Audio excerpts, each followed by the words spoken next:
morning. Good morning. How's everybody today? You know what today is? It's health, wealth, and Relationships with Tisa and Grant. Good morning. Good morning to everybody. And happy Black History Month. Happy Black History Month. Yeah, it's and Valentine's. You got Valentine's. We all in our advocate attire, y'all see? Yeah. Because we got a special guest. Got a special guest today. Special guest. We went down to 24th Street. I got one of my great friends, Eric Ewing. Went to high school together with Eric Ewing. And now he is the curator of the museum there. And we asked him to be our special guest on today's show. Yes. You want to welcome him up? Come on in, Mr. Eric Ewing. Welcome. All right. Well, hey, thanks for having me. I appreciate it. Grant, you failed to mention that that high school experience was just a few years ago, right? When we were world champions, right? Yeah. Just a few years back. That's right. What y'all, pushing 40? Yes, That's right. Well, welcome to Health, Wealth, and Relationship, Mr. Ewing. We are excited to have you here and talk about a little bit about Black history in general and Black history in Omaha. So you ready to get started? Sure. Glad to be here. Happy to be of service. Nice. So we're going to start off. Give us a little bit of background just about Black History Month itself. It hasn't been long that we've had it. And so what's the history behind just even having Black History Month? Well, interesting that you ask. This is actually the 100th anniversary of Negro History Week. Yeah, Negro History Week was founded by Dr. Carter G. Woodson back in 1926. And so this is 2026, so it's a 100-year anniversary. As I mentioned, it started off as a week-long celebration, and it was celebrated in February. Even though most folks say it was celebrated in February because that's the shortest month of the year, but actually it was celebrated in February, and it was started the second week of February. Okay. And why the second week of February? Because of two historical individuals that have had an impact on the African Americans. Their birthdays are celebrated during the second week of February. And one of those birthdays was Abraham Lincoln, who was born February the 12th. Okay. And then Frederick Douglass, who was born February 14th. And actually, Frederick didn't know when he was born. So he chose February 14th to be his actual birthday. So both of those birthdays are in the month, the second week of February, which is why he chose that particular week to celebrate it. It didn't become a month-long celebration until 1976, and then Ronald Reagan in 1986, he signed a proclamation making it Black History Month. So that's how we got here today. Okay. Well, that's, I didn't know that. I didn't know that it started off as Negro History Week. Right. And now it's Black History Month. And it's 100 years. Yes. And even though some just celebrate it during the month, here at the Great Plains Black History Museum, we celebrated 365 days. I love it. Absolutely. Because what? We Black 365. Yes. Absolutely. Good. That's some great history. So moving forward to some Black history in Omaha. So we have a lot of historical things that happened in Omaha. The Black people have made a lot of moves and migrated here for certain reasons. Give us a little bit of Black history in Omaha. Like, how did even the Black people or the Black culture even come to Omaha? Well, why are we here? Since people say any Black people in Nebraska? Well, we initially there was a homesteading site up in Cherry County in DeWitty, and that was one of the early settlements of African Americans. But again, that particular area of the state is not too conducive for farming, so a lot of folks end up relocating, and a lot of people got here to Omaha by way of the railroad and the meatpacking industry. During the Great Migration, quite a few folks made it here. A lot of folks aren't aware, but at one time we did have the largest African American population west of the Mississippi, outside of Los Angeles. So we were represented pretty strong here, and we still are. I know my father migrated from Mississippi to the packing houses, and that was his first job to move us here. Yes. Yeah. A lot of people, and the railroad. You're right. You're right. So, in terms of African American history, is there anything that you would like for people to know in terms of Black history here in Omaha and some of the things that they may not know historically about Omaha and Black people in Omaha? You know, one thing I've learned is you're probably not going to learn all that you need to know in school. Because they are selective in what information in which will be shared with you. Earlier today I gave a presentation to over 1,000 elementary kids throughout the U.S. and we talked about some of the individuals that they learned about, and they're still learning. And although it's important, they're still learning about Harriet Tubman. They're still learning things that it's relevant, but maybe just not current. Sure. And sometimes I say we need to make sure that history can be relatable to folks as they learn it, because then they tend to retain it. And then also it not just the negative things, but the positive things as well, because it creates a different swag for our youth. When kids come in here to the museum, I tell them you're gonna walk out of here different than you walked in. Absolutely. Your head's gonna be held high, your chest is gonna be out, because you're gonna be happy and proud that you learned that the first Black film company in America was not started in Los Angeles, was not started in New York, but was started right here in Omaha, Nebraska. See, that's what I'm talking about. You're going to learn about the second richest African American woman at one time in the United States is from the city of Omaha, Kathy Hughes. That's it. We're just talking about her. You're going to learn about Frederick Douglass, not just Frederick Douglass from afar, but the fact that Frederick Douglass has been to the city of Omaha twice. Yes. You're going to learn the fact that Dr. King, all the great things he did throughout the U.S., he also has been to the city of Omaha twice. And down in Lincoln as well. You're going to learn the fact that Malcolm X is from here, although there's people here in Omaha that still aren't aware that Malcolm was born here. That's right. And he also visited here as an adult.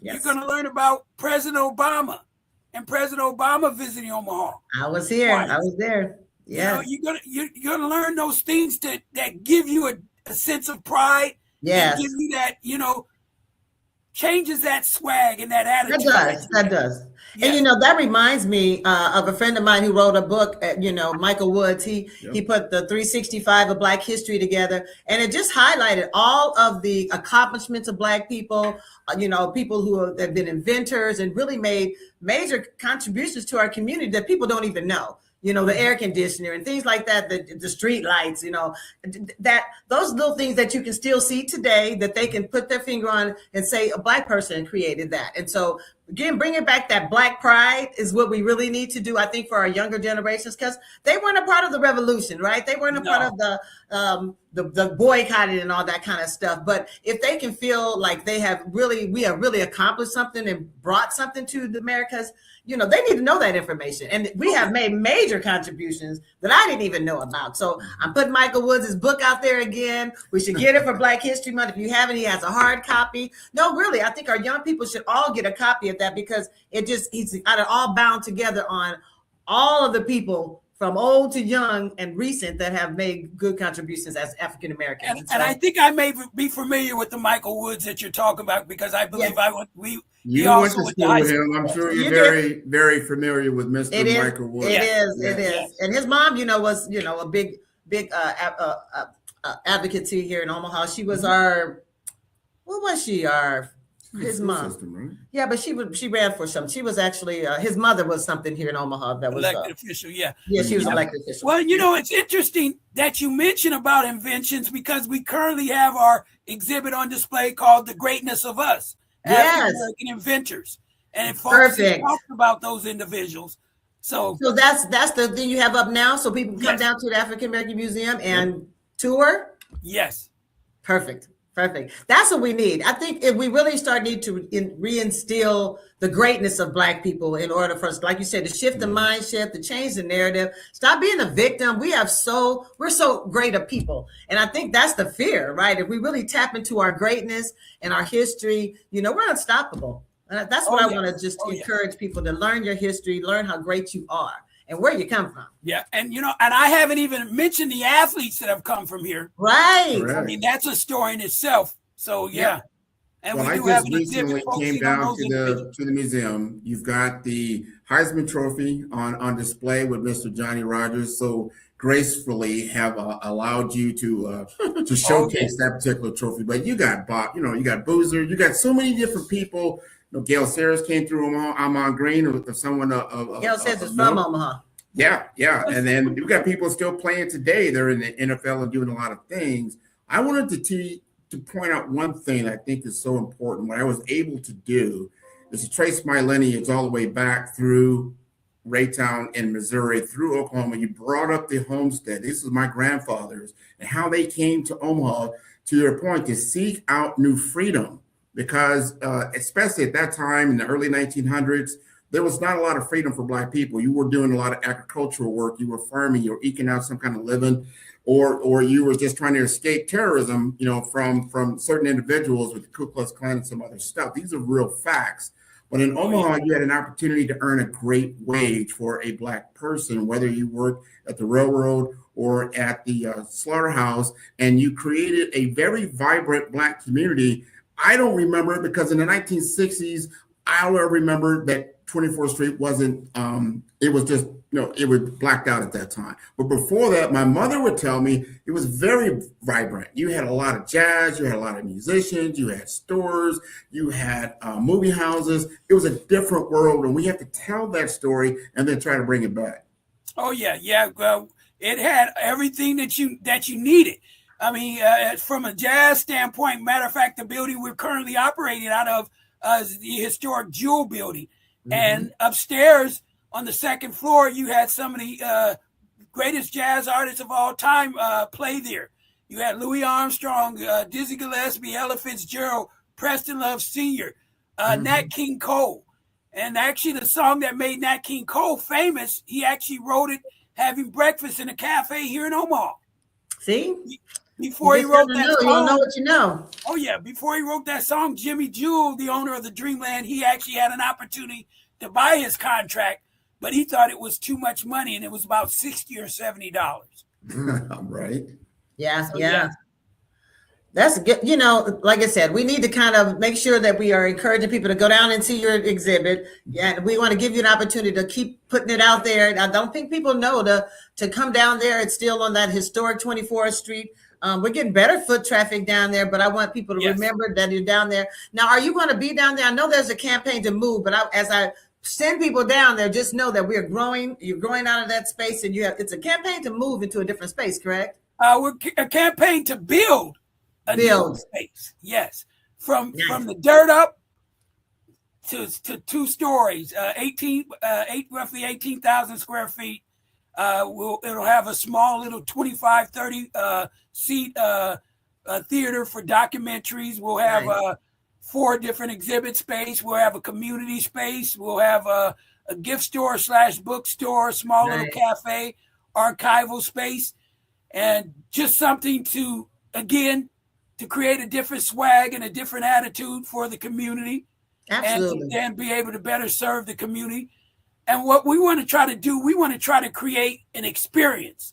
Yes. I tell people all the time, I don't want you to just come down to the Great Plains Black History Museum, but while you're here, I want you to go to the Union for Contemporary Arts. Right. I want you to go to the Culture House. I want you to go up to Malcolm X. I want you to go over to the Visitor Center. And then after doing all that, you're going to be hungry. So I want you to go to Big Mama's. I want you to go to Jackson's. And by then it's the evening time, so you want to get your jazz on. So go down to Noma and listen to some good music. Spend the whole day down there. Sounds good. Dreamland. And that way, your dollar is circulating in the community. It's growing the community. And when you go back to work on Monday and you're talking to your friends, you're telling them about your experience, and they want to go and experience the same thing.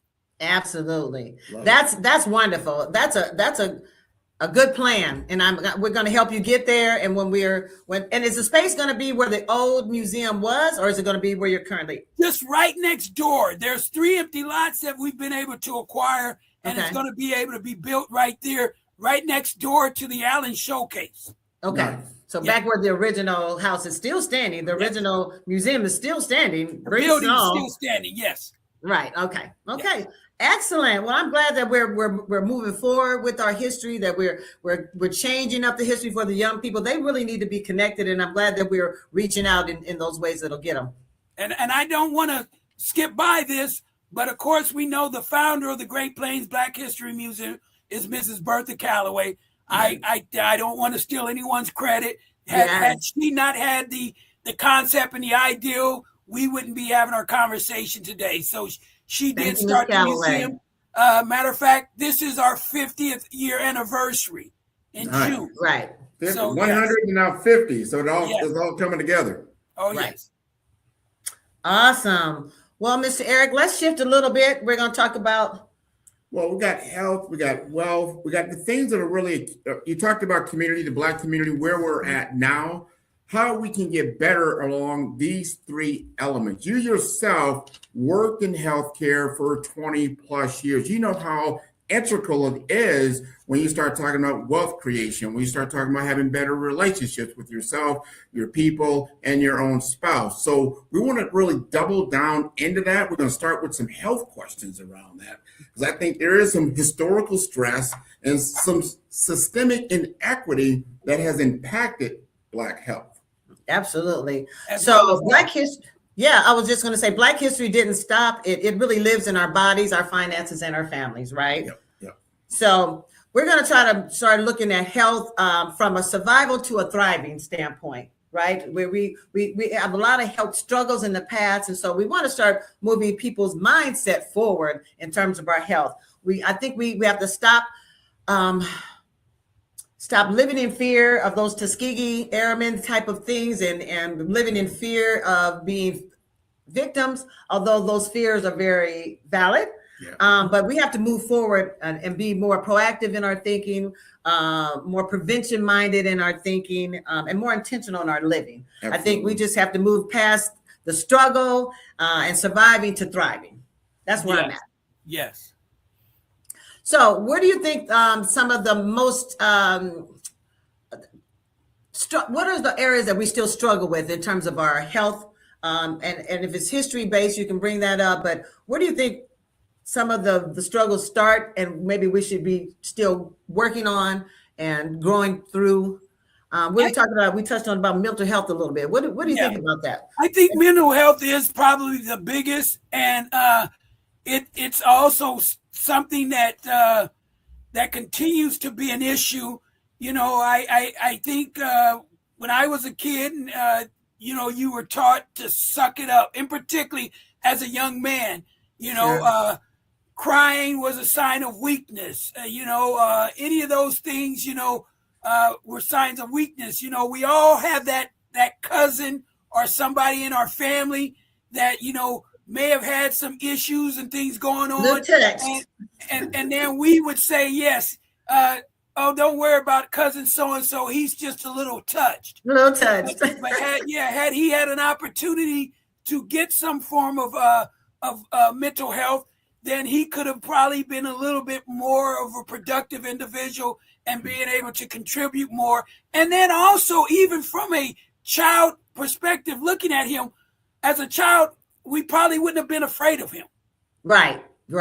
And normalize it, because it was like the person you kind of didn't want to be around. It was the person who brought the drama, and we really didn't try to understand what's going on with that person. We just was like, he's a little touched, like you said, very fearful of that person and not trying to understand the situation. So how do you think that's changed over history? Well, I think it's changed some, but then I think, our young folks are still dealing with trauma. Yeah. Some of the things that, us as older adults, now that we've been fortunate enough to have some levels of success, we tend not to think about those things. But, gun violence and just violence, is still part of some of their everyday life. Sure. And dealing with that, I went to read to a group of students up at Skinner a couple of weeks ago, my fraternity, Kappa Alpha Psi Fraternity Incorporated. And one of the young men, Noobs in the house. one of the young men out of nowhere, he asked me, had I ever been shot? Wow. This is an elementary kid. Wow. And when he initially asked me that, I was surprised. And I initially kind of got upset. I'm like, why would you ask me that? I was initially thinking, do I look like the type of person that's, but then after I, kind of got through those emotions, I said, I don't want to minimize your question, but, I think that there's some things going on that would lead you to even ask me that question. And I was thinking, maybe he's asking me that question because I'm an adult Black man and that he may have witnessed someone in his life, having that happen to. But it really caught me off guard because that even as a kid growing up in poverty that I didn't know I was in until I became an adult, I would have never had to have experienced something like that. Yeah.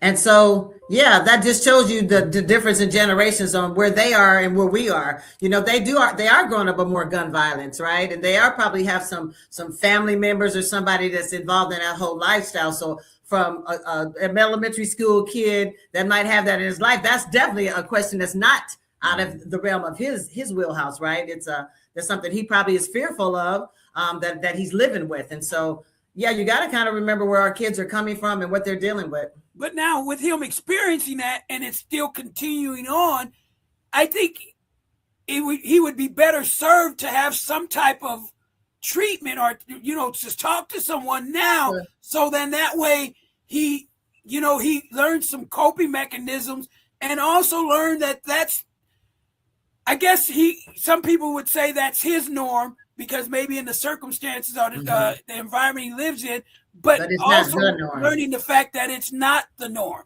Right. No. I think what you're bringing up, both of you are bringing up something that we learned through the service, and you were in the service a long time, Eric, is PSTD.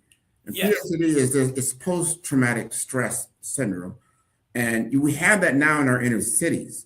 If kids are growing up with gun violence and their loved ones are being shot and this becomes normalized, and you see it in our music and other things, and you think this is just the way it is, and that's just not normal. No. But we're not also trying to be intentional about healing some of these aspects because it is important, to your point, about that is not normal for somebody to ask somebody, have you ever been shot? And you don't even know who you are. That's not, I said, wow, where is that really coming from? That is not something that most people experience, but PSTD is there. That's mental health. I do really believe we need to, talk about these things in the open so we can get the type of care that is necessary from a health perspective. So thanks for bringing that up. Absolutely. It's trauma. Our culture is full of trauma, past trauma, current traumas that we all, and when we talk about mental health I think now the good thing about it is people are seeking mental health counseling and therapy. It's changed a little bit because, when I was coming up, it was the old, don't nobody know what's going on in our house. Our business stays in the house, that kind of stuff, and, they don't talk about nothing. They didn't talk about health. They didn't talk about mental illness. They didn't talk about special touch. They didn't talk about nothing. Everything was in the closet. Oh, yes. Every bad subject was in the closet. And so I think we're doing better about bringing those subjects out in the closet because obviously our kids are suffering from that trauma. It shows up in ADHD, it shows up in other behavioral problems. And so we really do need to start addressing it at that age, elementary school, because if it, like you said, something that child is seeing that's even prompting him to ask that question. And we want to follow up on that. Well, I would bring this up because not us, but our parents witnessed the 24th Street that was vibrant. We talked about that. You talked about the jazz and other things. And then you had a traumatic event. You had MLK being shot, and then the the community going through a riot, and then the whole community it was burned down basically and abandoned. And then we're talking about 50 years later. That is a trauma that still is it's you feel it in the community. We're trying to heal that, trying to bring that back. I think it's our responsibility to do that because it can be vibrant. It's waiting for us to reinvest into our own neighborhoods. There's a lot of programs that are out now that are looking to do that. So I want to applaud what you're doing at the Great Plains Black History Museum. Myself, I'm going to be doing a book signing on the 21st of this month because I want to bring more people back down there. We're going to start doing some things around wealth. How can we build wealth? What can we do from a career development, business development discussion to try to change that narrative? Sure. Yes. And we're talking about wealth. So let's move into wealth. So we got our health out the way. Let's kind of move into wealth from exclusion to empowerment, right? So how does wealth all play into this, and how does our history play a part into where we are in our wealth? Well, I think I want to give the mic to Eric because he's doing it. Where you have to start from where you're at. And where we're at is like we have an opportunity to change the narrative. The 24th Street I knew doesn't exist. The 24th Street of today is what truly exists. And if we invest in our core, that is the business corridor of the Black community, is the 24th and Lake area. And if we're intentional about that, I love how you said how the Black dollars will circulate. The vision that you have for that area is exactly what we need. I love to see some banks there, some insurance there, some other things that are that create community. We have more health, clinics and things like that. I think some of those things are in pieces there, but there's too many empty lots. And I'd love to see those empty lots filled with vibrant businesses. Oh, yeah, I agree. I say this, if you pour nothing into the cup, you get nothing out of the cup. Mm-hmm. So, Absolutely. if you want something to change, you have to also be willing to be part of that change. Yes, yes. I tell people, one reason why I work here is because the fact that being from this community, I wanted to have an opportunity. I've been fortunate enough to have some levels of success, and I wanted to be able to give back because, a lot of the things that I've accomplished in my life, I always tell especially educators, if they saw me today, I'd give them a heart attack because, I wasn't even supposed to finish high school, let alone, have any college degrees or anything like that. So, I think if you want something to happen, you've got to be willing to pour into it. You can't wish something to happen without doing nothing to make it happen. And Absolutely. So I think the more we invest and the more we intentionally become a part of that change, we can see that change. And then it's the change that we want because it's the change that we brought forward. It won't be gentrification or urban renewal or whatever tends to occur in urban communities. Absolutely. Yeah, my goal is to build the health in our community, to continue to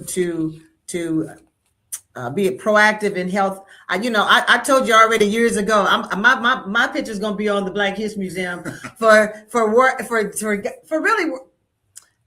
I'm trying to make it a healthy community, and nobody really focusing on the health of our community. We're very reactive in our approach to health. We're not taking care of ourselves. So it starts with the person in the mirror. Start with self-love and self-care, and move forward, and so we can make it a healthier community because we can't do anything without our health. So we want to keep pouring into that. And with the health component, one thing that I've come to understand, I don't care what you think about me if I seek mental health. Right. Because to me, it's not a sign of weakness. No. It's a sign of strength. Absolutely. And if you want to talk, he went and saw a shrink, then you know what? That's not going to stop me from going to talk to that therapist, because if I need that person to talk to just be able to have an avenue to speak to, if I need to talk with somebody about how to meditate, and things like that, that's making me a healthy person mentally. And then it also allows me to then be a better service because it puts me in the right space and the right place to do so. That's right. We always talk about self-care here. You can't pour from an empty cup, like you said. And so it starts with taking care of yourself, and then we can learn to take care of each other, right? All of those things are important. We talk about history, and our history is a tough history from an American standpoint, because it has been in trauma, it has been in crisis. The type of things that we have tried to build, and other groups have made sure that we didn't, whether they called it redlining or it was segregation or and other things, whether they poured drugs intentionally into the neighborhoods. These are problems, but we've been resilient around this. We have an opportunity now to change the narrative if we take hold. Right. That population probably won't change their attitudes because they don't have to. Mm-hmm. We have to change that narrative. We have to heal ourselves, mind, body, and soul. We have a very strong religious community here. There's so many churches right around 24th Street. Everybody comes back to 24th Street on Sunday morning, but we don't stay. And that's one of the things I like to see change. When we have better health, we have better wealth, and we have a better relationship with our community. That's right. That's right. We'll get those churches more involved in on the health tip. Yeah, as you mentioned the churches, I remember growing up as a kid, the churches were more invested in the community. They were more interactive and out in the community. Yeah. You know, churches now tend to, in my opinion, tend to be working in silos. Yeah. You know, if you're not a member of their church, of that particular congregation, then you're not a concern of that. You know, and I'm not saying in all cases, but just from what I've experienced as a child to what I experienced now as an adult, it's totally different. Absolutely. I think the church was more active than reactive as they are today. And they can really make an impact, but their focus really needs to change. It really, like you said, to get out of your walls. The church is your community. The community is the church. And so if you're not in the community making an impact, even the community right around your church, we got a church on every block. So, I mean, we should have no unreligious people. We should have no unsaved folks because, I mean, if you just hit your square block, you have a congregation. So and they have a better onus to really do more about reaching out, being more inclusive. You know, if churches have to break out of that old school, you have to be this way, you have to dress this way. You know, they have done a better job about relaxed clothing and all that kind of stuff. Because when I was going to church, you had Sunday clothes, right? Yeah. Sunday clothes, you dressed up. It was reverence, right? And so if that's what's keeping you out of the church, that's why people went to the more relaxed jeans, whatever. Come as you are. You know, that's a good move. But that's what God wanted you to do. That's right. And just be inclusive. I think, you know, we got to be a little more inclusive. Everybody's not the same. We're in a whole different time of A, B, C, D, F, G, Qs, and we need to be more inclusive because they're all God's children. And I think that sometimes keeps people out of church. And so, you know, churches, we can do better. Oh, yeah. Just as a community and people, we can all do better. I would say again, come down to the Great Plains Black History Museum. Check out their website. They've got so much activity that's going on there, teaching our history. I know when I put out my history out on social media, on Facebook, so many of my family members did not know the history of our grandfathers and what they did. I don't just put their dates and when they died, what they were doing in their time. Is so important. So you can connect with your history and then you can connect with community history. And Eric down there has a lot of history just waiting to be told, talking about what's going on right here in Omaha, Nebraska. And I definitely going to encourage people to come down on the 21st. I'll be there from 2 to 4. And we're going to really have conversations. I like to see the narrative change. Yes. Well, one thing I want to also mention that we are working on this year with a few other different organizations. We do the fourth Saturday of each month. We do what's known as Black Heritage Saturday, and we work. We have a space for elementary kids to learn about our history, middle school, high school, and adults. And we do that down at the Learning Community Center, just down there on 24th Street. Just right off of Hamilton Street. Okay. And that's, as I said, the fourth Saturday. What time is that? From 11 to 12:30.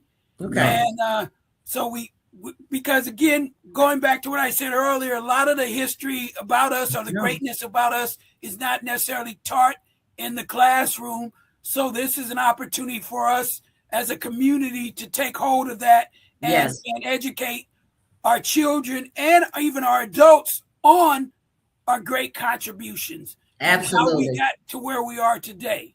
Absolutely. We need to bring the love of being Black coming back. We need to be, Black is beautiful. We really need to bring that all back because it is beautiful. And we have made major contributions. We're beautiful people. Hey, remember the Stone Soul picnic? Man, Oh, yeah. don't get him started. We need to wrap it up before you get on the Stone Soul picnic. But there were times when we were better together. So let's continue to build on that. Let's continue to teach our own. Each one teach one. Yeah. And go down and get your history. And share the love and then Share just the become love, a better share the person. love. And we want to thank you again, Eric, for being on the show. So informative. For sharing so much great information. But we don't want to stop the conversation. Again, come down to the Great Plains Black History Museum. So much information, so many things that'll be there. If you want to comment on our show, please, we love anybody interacting with us. Let us know what you would like to hear and talk about, because this is health, wealth, and relationships with Tisa and Grant. Take care, Eric. Thanks, guys. Appreciate your Thanks, time. Eric. Bye-bye. All right. Imagine waking up with more energy, a peaceful mind, and relationships that grow stronger every day. That is the vision Tisa Harden and Grant McGaw want to help you achieve, and it all starts with simple, practical steps you can take this week. On Health, Wealth, and Relationships, every episode brings you real stories and trusted experts. Tisa and Grant focus on 3 tactical steps each week. Small, doable moves that protect your health, grow your savings, and bring you closer to the people you love. No complicated rules, just real progress. Try a clinic-to-kitchen swap to boost your energy. Start a money buffer habit that quietly builds your financial confidence. Or try a 1-minute exercise that helps you reconnect with your partner. These quick wins are not chores. They are steps toward a better life. People who try just one intentional step report more energy, less money stress, and evenings full of laughter again. Join Tisa and Grant. Start small, live bigger. Tune in every Thursday at 10 a.m. on Facebook, LinkedIn, and YouTube, and subscribe now.